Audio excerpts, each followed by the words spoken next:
we're talking about a general position we called relativism, where there are no standards, no right and wrong, no true and false. There's only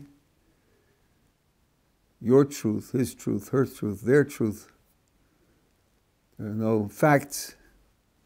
There's only what you're committed to, what you accept, what your culture teaches, what your history teaches, and nothing more than that. And I said I was going to give good reason not to retreat from our own intuitive conviction that there are standards and there is such a thing as true and false. And I was going to do it by examining what the relativist says and seeing whether it has any merit. Now, I didn't make it clear from the outset, and therefore in the middle I had to refine things. The relativist I'm talking about holds it across the board. There's no truth, no standards, no facts, no right and wrong, no correct and incorrect, no valid and invalid, none at all, in any application, in any dimension, in any investigation. So, if he's in trouble with a single case, he's in trouble. Maybe there are things about which it's hard to have standards. There may be things like that. I'm not trying to say everything is fixed and determined. I'm simply responding to someone who says nothing is fixed and nothing is determined and nothing is established. Nothing. Everything is just how you see it. So I said that there are at least two common everyday experiences, well, one is hypothetical, the other is common everyday, which I think that the relativist can't explain. He just has nothing reasonable to say about it. And if he can't explain them, then his position is not a tenable position. And one was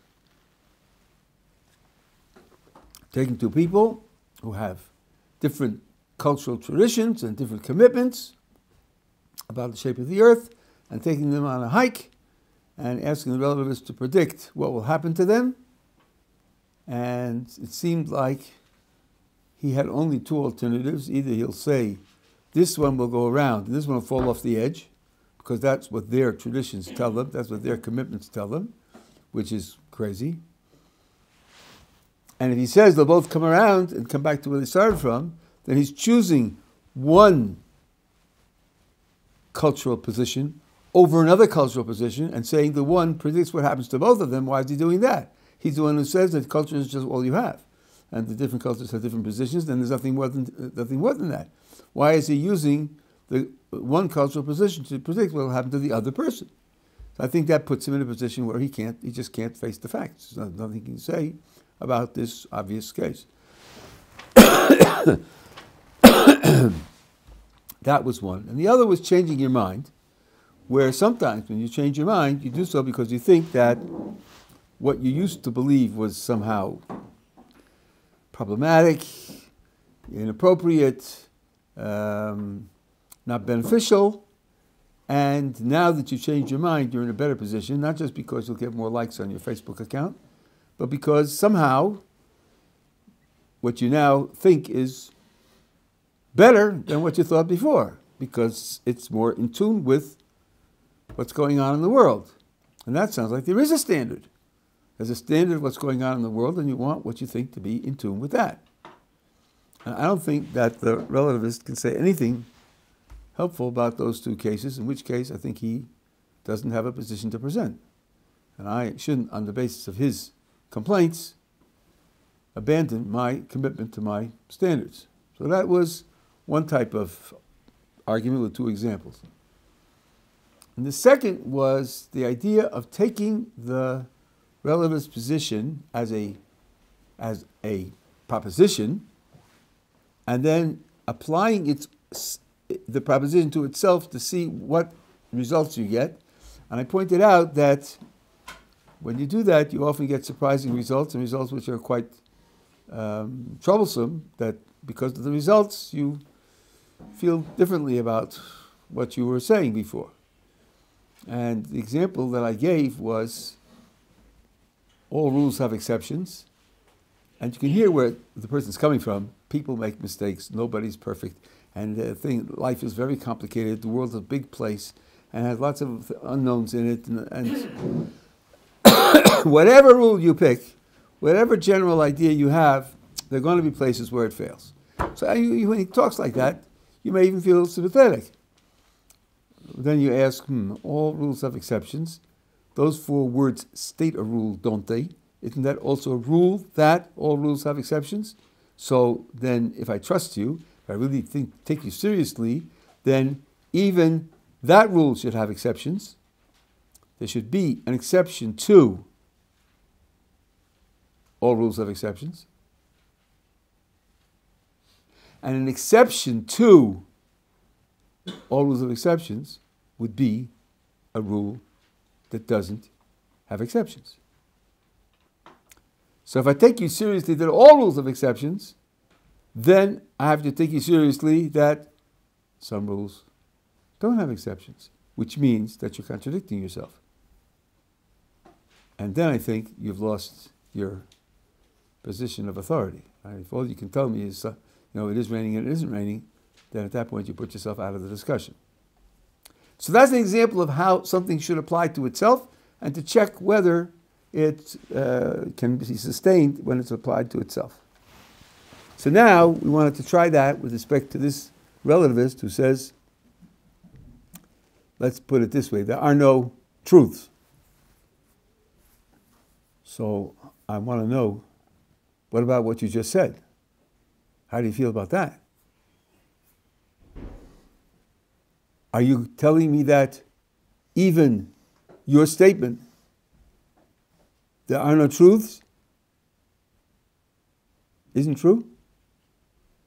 Well, if it isn't true, why did you say it? You're reciting poetry? You're playing the trumpet? What are you doing? I thought you were communicating to me. I thought you were trying to convince me of something, or get me to change my orientation, or make me into a better person. You said it, and you think it isn't true? So then, I can't take you seriously, leave me alone. Go around saying things that you know aren't true? So, your position is pointless. And if you say, well, of course not, I didn't mean that. What I meant is, when I say that there are no truths, I mean no truth other than what I'm saying now. What I'm saying now is the exception. What I'm saying now is correct, and everything else isn't correct. So really? Well, why should I agree to that? You don't have a general critique. Truth is a mistake. Truth is like absolute zero, which quantum mechanics tells us you can't have. Or truth is like light escaping from a black hole, which physics says you can't have. No, you're not telling me that. It's like the whole thing is a mistake. Truth is like Santa Claus. Sorry, I hope I'm not breaking your heart. There is no Santa Claus. You're not telling me that, because sometimes things are true. It's just that the one you got is true, and everybody else's is no good. Why should I pay attention to that? How would you explain to me why this one that you're dealing with is true and all the other ones are wrong? What a grandiose thing to say. I have the one and only, and all the rest of you are wrong in everything you think. He's lost any credibility that he might have once I ask how I'm supposed to look at the very thing that he's saying himself. So that we said last time. Now, any questions up to here about this material we did yesterday? So I want to add another example of this because it's popular in certain quarters. A person will say to you the following. I know you, and I know roughly what your commitments are, and the things that you think are important. But I want to ask you a question. If you had been born 1,000 years ago in southern India, would you have thought then about the things that you care about now? Would you have cared about them 1,000 years ago in southern India? So you think, gee, probably not, I care about democracy. There was no democracy in southern India 1,000 years ago. And I care about certain social rights. They certainly didn't have social rights like that 1,000 years ago in India. Maybe 1,000 years ago in India they thought the earth was flat, and I certainly wouldn't have, if I had born then, probably would have gone along with what they taught me, and I wouldn't believe like I believe today that the earth is round. So you say to the guy, well, yeah, you're right, if I had been born 1,000 years ago in southern India, my ideas, my values, my commitments, my worldview would have been very, very different from what it is today.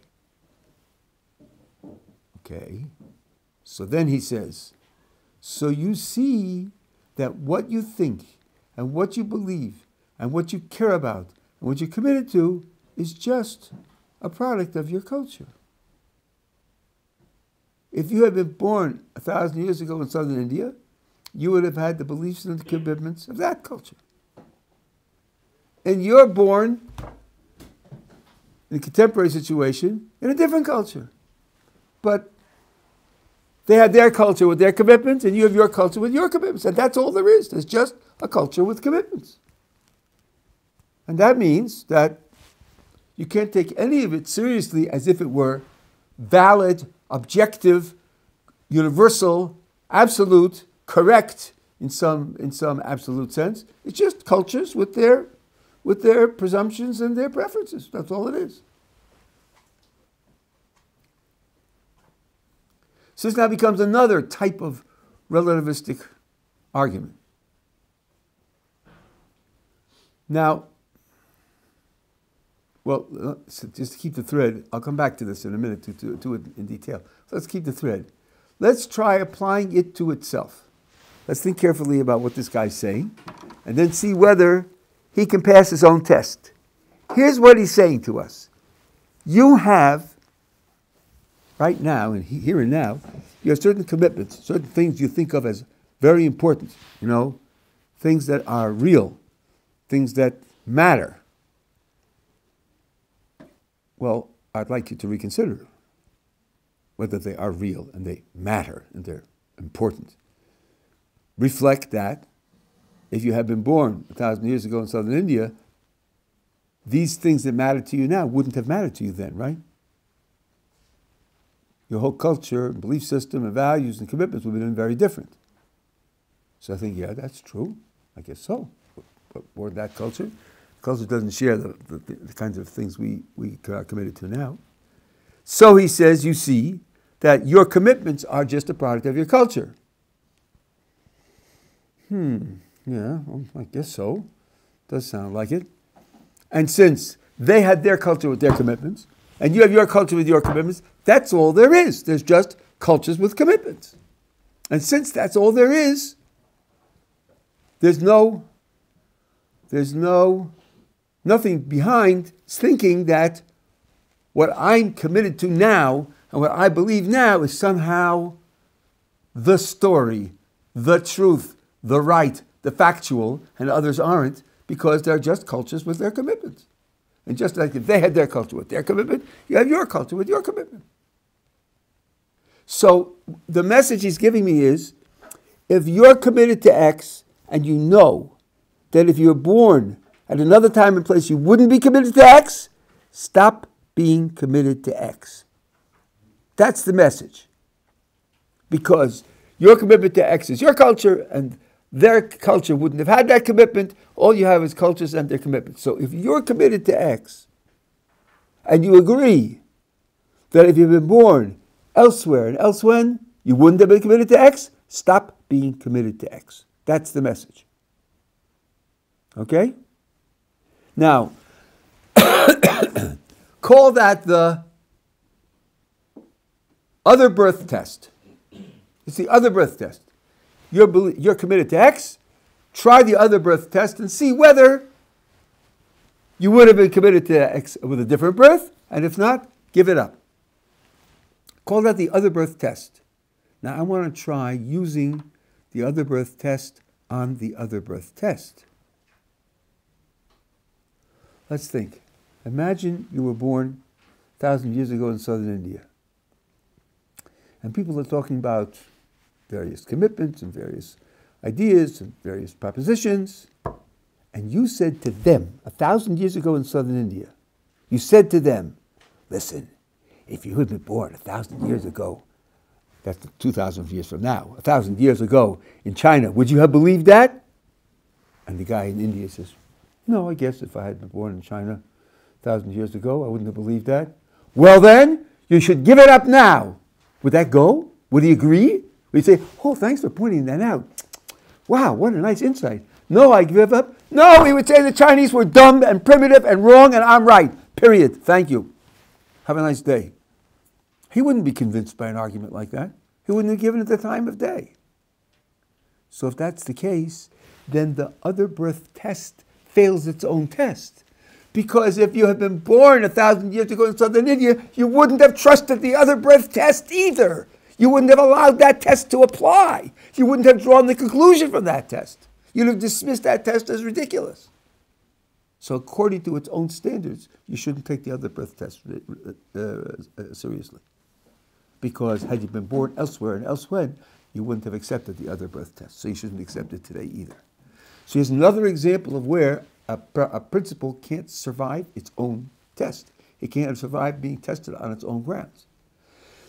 And that's a good reason not to take it seriously. Okay? This is a general move.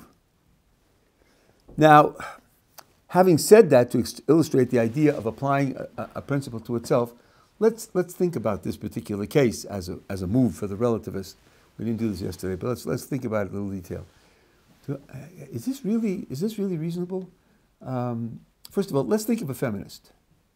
Feminist certain commitments about the relationship between men and women. You say to her, if you were born 1,000 years ago in southern India, would you have had the same feminist principles? Of course not. Well then, don't have them now. How's she going to react? She's going to say, drop dead. What do you mean I shouldn't have them now? Because they were primitive, because they were superstitious, because they were cruel, because they were misogynist, I shouldn't have my principles? Why does the fact that people 1,000 years ago would disagree with me mean that I have to give up my principles now? I know better now. Now, if you ask her how she knows better now, the answer is, first of all, that wasn't a discussion. The discussion was supposed to be from reflecting what you would have thought 1,000 years ago, that by itself tells you to give it up. That certainly is not going to tell her to give it up. But why should she? Let me ask you about the shape of the earth. Let's suppose 2,000 years ago, many places they thought the earth was flat. Is that a good reason for you to give up that it's round? Because they said that? Wouldn't you say, look, we know a lot more than they do. Indeed, in this matter, in this particular area of life, we know everything they knew. We also know that a lot of things they knew were wrong. And we know a great deal more than they do. So our opinion is a much better informed opinion than theirs. If I had been born 2,000 years ago into a society believing the earth is flat, I had been born into a very ignorant, primitive society. Why should I use the mistakes I would have made in an ignorant, primitive society to cast doubt on my conclusions at a much later stage in human development? Why should I do that? So the idea that there are just cultures and what not all cultures is going to bear when we talk about multiculturalism, not all cultures have equal claim to authority in every subject. Maybe there are some subjects where there are problems, but not in every subject. So that's in general terms. But then you can push the point a little more strongly. Let's ask about your culture and its values.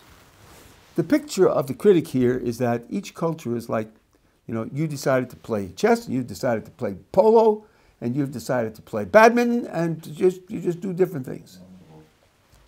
But cultures have values. And what about a culture that has a value of exploring what other cultures think, sharing experience with them, learning their language, living with them, writing anthropological books about them and trying to understand them, and then comparing and contrasting their points of view with our points of view, asking them to explain to us their points of view, and to see whether they have something to teach us or whether we might have something to teach them. Suppose that's a feature of our culture. Our culture cares about cross-cultural checking.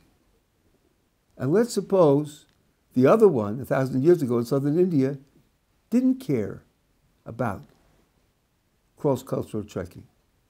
Wouldn't that give me a reason to trust my conclusions more than theirs? Isn't the wider the investigation, the more facts you take into account, the more experiences you have, a basis for having a more credible opinion? So why would the fact that if I had been born 1,000 years ago in southern India mean that I had different commitments, cast any doubt on my commitments today at all? Why should it do that? So the whole thing is a mistake. So it's a mistake because when you try to apply it to itself, it fails its own self-test, and also because intellectually it holds no water. Are we together so far? Okay, now I just indicated at the end yesterday that I want to move to something which is related and is further application of these ideas, and it will take us into certain subject matters which I've avoided so far, and I'm sure some of you are aware that I've avoided them, like morality, and we'll get there piece by piece. We said that there's a position about how to feel about the variety of cultures, and it's based on a certain description of how cultures relate to one another. And at the end yesterday I said that this position is incoherent, it's self-contradictory, so we'll rehearse that and then we'll push on. The position was cultures should be treated as equal, equally valuable, equally important, equally good. And the reason is because there's no way to establish that one culture is superior to another culture. And the reason there's no way to establish that one culture is superior to another culture is because whatever standard you are going to use to compare two cultures, that standard is going to come from your culture. So let's call your culture Q, and let's suppose you're comparing culture Q with culture R, foreign culture.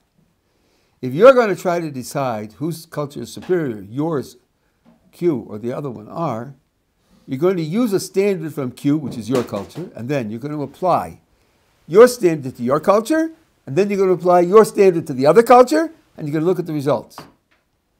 Well, isn't that patently unfair? You know, how well do you think another culture is going to do with respect to your standard? Not well, probably. So you're loading the dice in favor of the conclusion that you are superior by using your standard for your culture versus using your standard for somebody else's culture. It's natural that the other guy's culture is going to lose.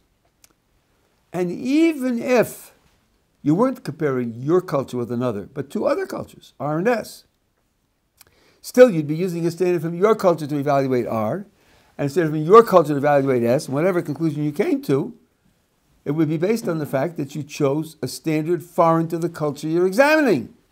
And that's just apples and oranges. Therefore, you should regard cultures as equal, because there's no way to show that one is superior to the other. Now, I said that that position is incoherent. Why is it incoherent?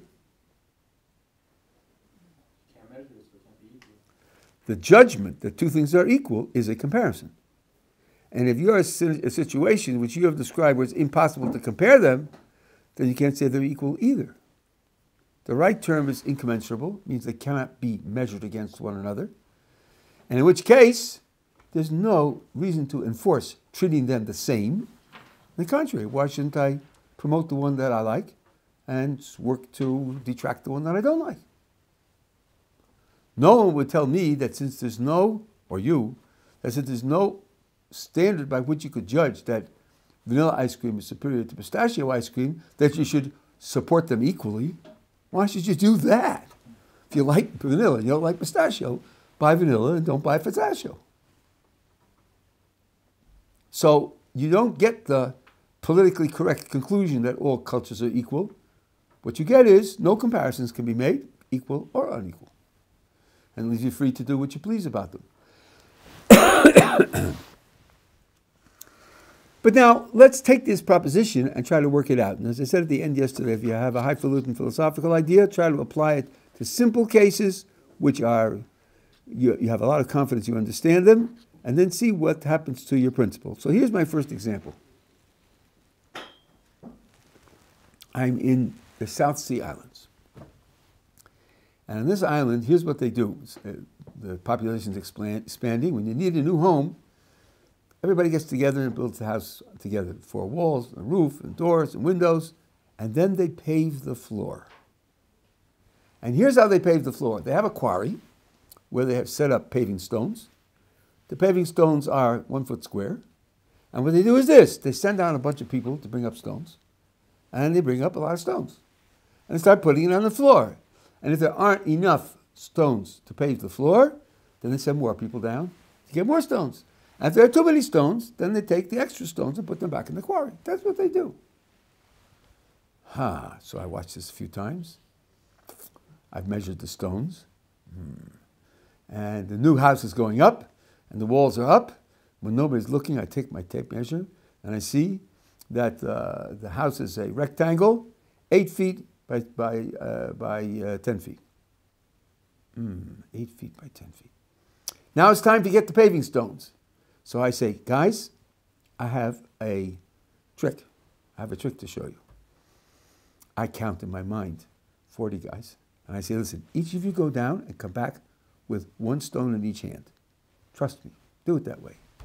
So they all go down, all 40 of them. They come marching back, 1 stone in each hand, and they pave the floor, and they have exactly the right number of stones. Wow. How did you do that? How did you do that? You know, it's a pretty big floor. It's a lot of stones. Did you get it right by accident? How did you know how many stones there are? Well, here's my secret. 8 times 10 is 80, and it's 80 square feet, and there's 40 of them. It's one in each hand, and 2 times 40 is 80, so I got 80 for 80, and that's why it fit. Now, could that happen? Is that a conceivable story? Is there some hidden contradiction or failure here that makes this an impossibility? I hope not. It seems pretty clear that this could happen, right? But geometry was invented in Greece. And I'm in a South Sea island. How can I use geometry invented in Greece on a South Sea island? How is that possible? It's one cultural product being used to evaluate and predict and guide the actions in a different culture.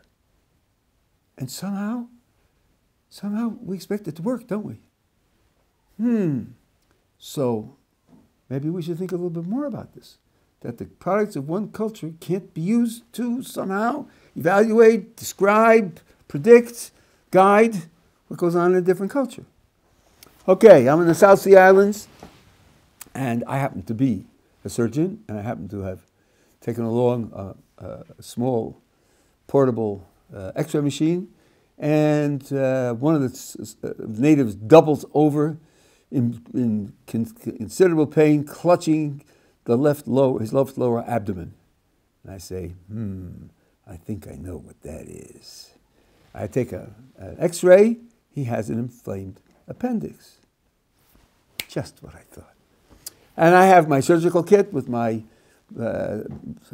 scalpel, with tough metals sharpened in Paris, and I have my antiseptic, which was made in Chicago, and I go to work, and of course I was trained in Arizona in surgery, and I go ahead and I excise his inflamed appendix, and I sew him up, and he recovers. Could that happen? But how could it happen? I'm in the South Sea Islands. And this came from Paris, and this came from Chicago, and that, this is all Western cultural products. How is it possible that should succeed?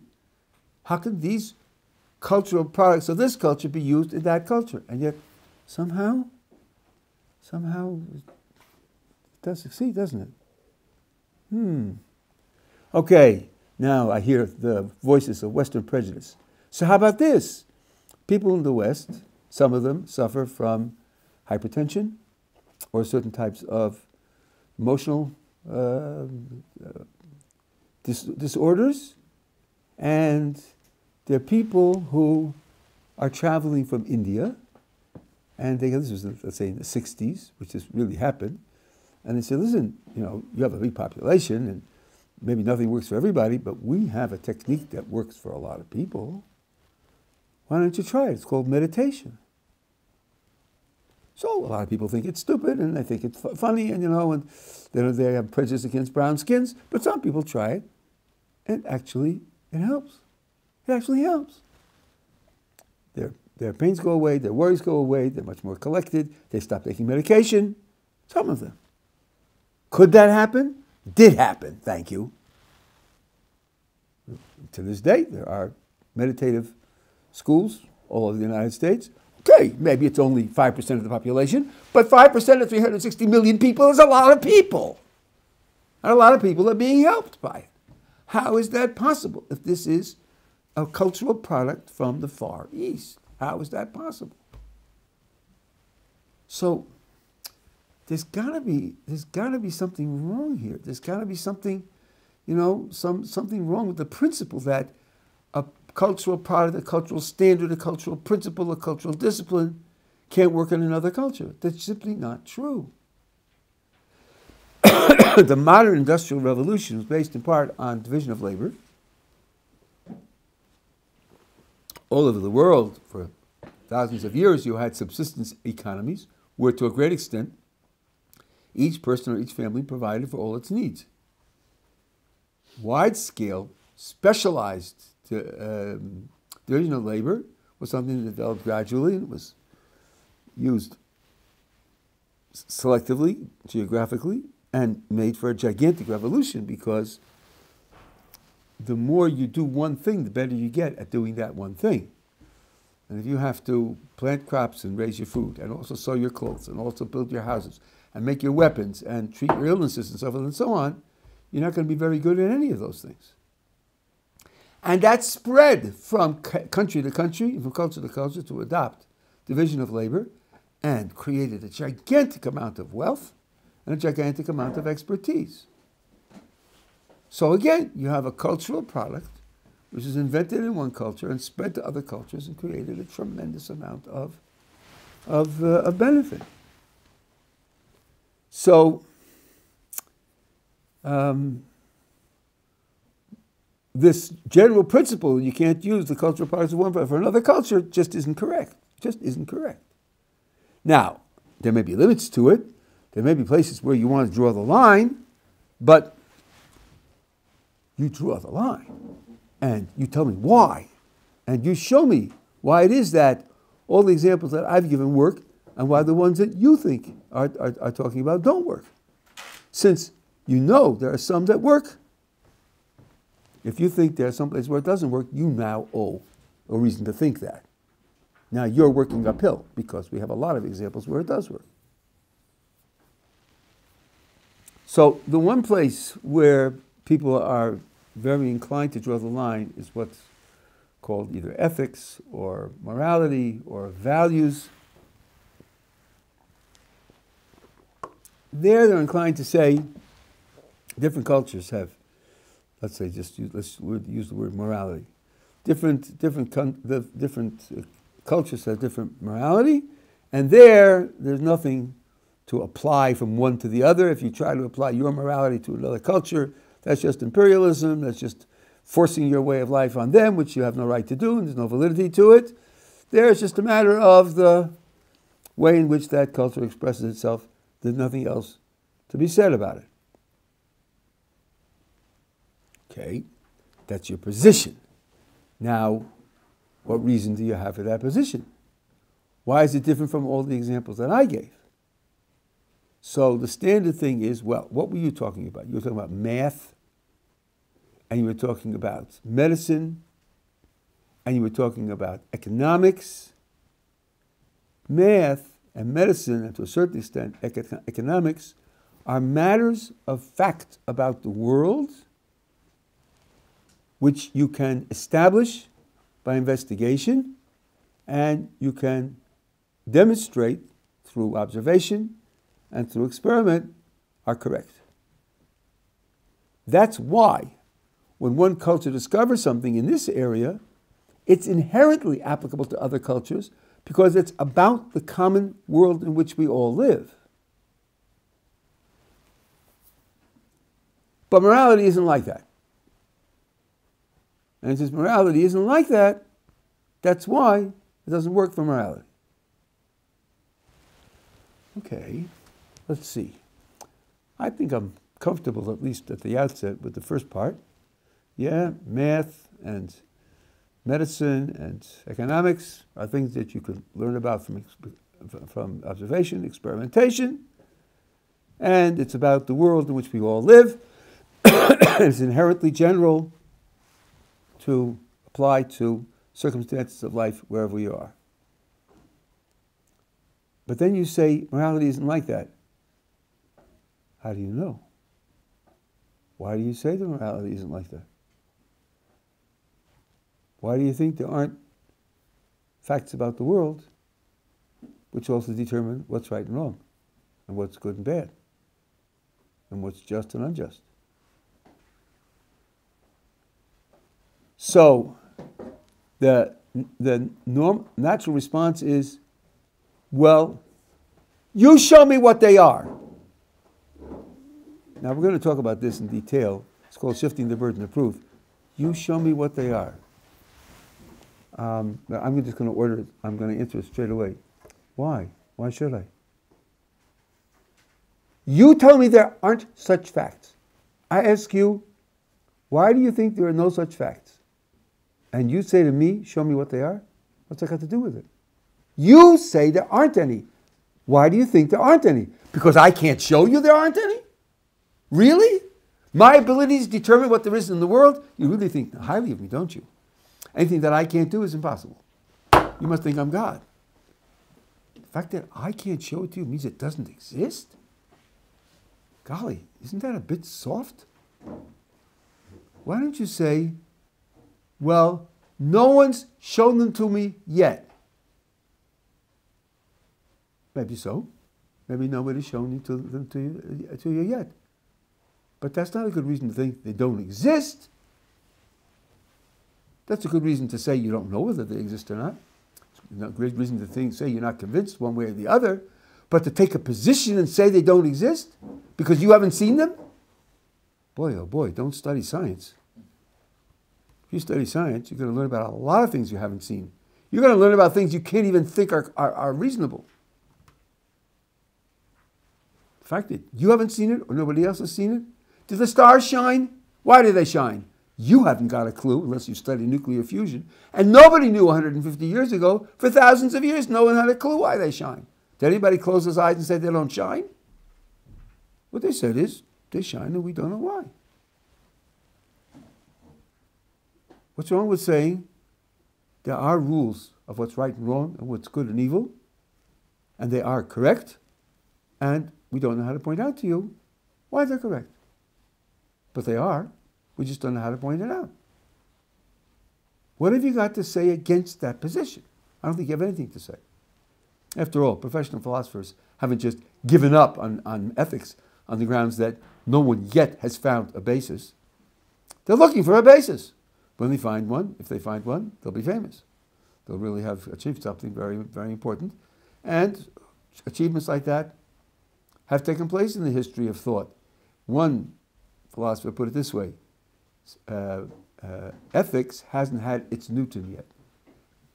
Sir Isaac Newton created a method for studying certain areas of the world, and to this day we use the Newtonian method. We don't have exactly the same laws he has, we don't have exactly the same observation that he has, we've changed the content, but the method is the same method. He taught us a method, and using the method has been gigantically fruitful. And we didn't have that method beforehand. Maybe there's a method for ethics also, and We just haven't found it yet. You don't know that that isn't correct. So all you can say, if you want to put morality on the side, is no one has established yet what the right facts are.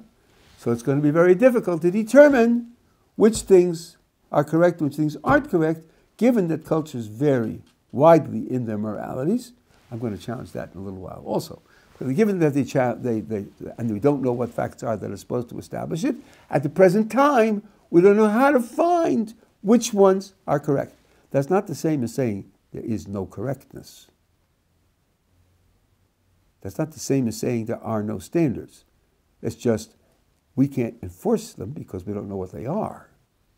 And that wasn't what we had at the outset. The cultural relativist was telling us there's nothing to be enforced. There's nothing to be discovered. There's nothing to be asserted because it's just a matter of what flavor ice cream you like. So that's, I would say, to sort of neutralize the situation. The guy who says to treat all cultures equally has no basis for it, even when you're talking about moralities. He has no basis for it. The best he could say is, you at the present time don't have enough background to tell someone in another culture that what he's doing is incorrect. That could be. I'm going to argue against that in a minute also. That could be. But to say that there's nothing to talk about because morality isn't fixed, because there's nothing that makes it objective, and therefore it's only cultural self-expression, that he has no right to because he has no basis for it. Okay. Now I want to introduce you to the positive side of this. I'm only going to do it by analogy. And I'm going to do this by illustrating a certain idea, and then we'll explore this much more tomorrow. When you talk to people and you have discussions, sometimes in the discussion you ask the other person what he means. What do you mean by that? Or you ask him what he means by a word. So what do you mean by fair? Why do you do that? What provokes that? When you stop and say, well, I don't know what you mean by fair. Usually what provokes it is this. He makes a statement and you think, what? Why did he say that? That's bizarre. I can't imagine. It's just clearly wrong. So, look, he's an intelligent person. I think he's engaging in the conversation seriously, doesn't look drunk. He said that, then it can't be that we're communicating. It can't be that we're using the same ideas or the same definitions, because it's just so crazy that I have to ask him what he means. For example, you're talking about fairness and justice and so forth and so on, and the other person says, I think slavery is fair. What? You think slavery is fair? You just throw that out like, if you think slavery is fair, I don't know what you mean by fair. And that's right. I don't know what you mean by fair. Now, see, my profession is logic. Let's just go behind this a little bit. Let's push this a little bit. In other words, I'm not going to tolerate the idea that there's a real disagreement about this. If you mean what I mean by F-A-I-R, you couldn't say that. Why couldn't you say it? Why couldn't he say it? Why can't he say what he wants? Because it's clearly wrong. It's very clearly wrong, given what I mean by F-A-I-R, that it isn't, that saying that slavery is fair is wrong. It's just wrong. So you can't mean that. There's some people call it the principle of charity. You're an intelligent person, you mean what you say, there must be a miscommunication. That's the charitable way to describe it. Okay, now someone reports to me that there's a culture with a very different morality from ours. Things that we regard as grossly immoral, they think are morally perfectly okay, like torturing small children for fun.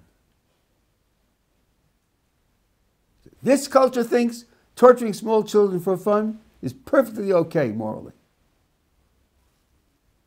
Why shouldn't we have the same, what linguists call the bizarreness reaction for that? What?